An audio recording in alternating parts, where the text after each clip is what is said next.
So, Jared, one thing that most people, wish in a good horror film is to have either a good heroic scene or a good death scene.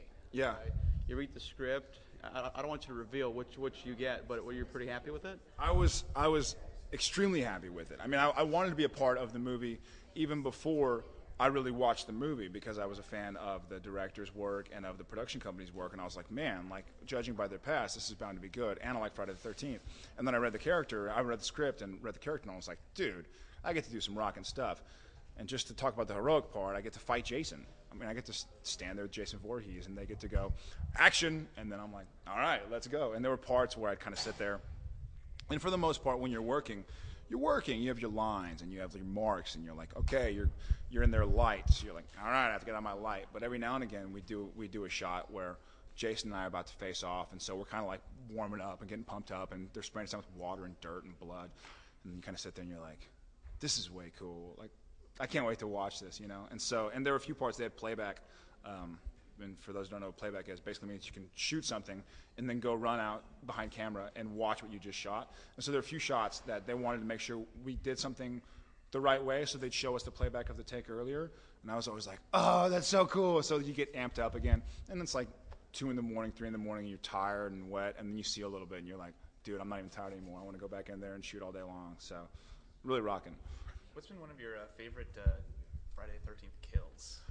You know what? I gotta go with the arrow through the neck.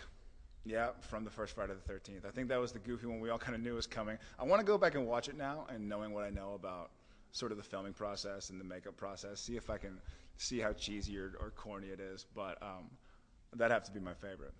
Obviously, the ones from the new movie are ridiculous, but I don't know exactly what I'm allowed to give away or not give away. I don't want to like walk outside of the producers going like, "You're getting sued."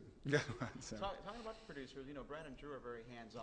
I love them. About working with them. Yeah, Brad and Drew are very hands-on, and it's filming is such a crazy process, anyways. And with a very passionate, very visual director, things can get turned around, and your actors are one place, and everybody is kind of in their own head trying to do their own job.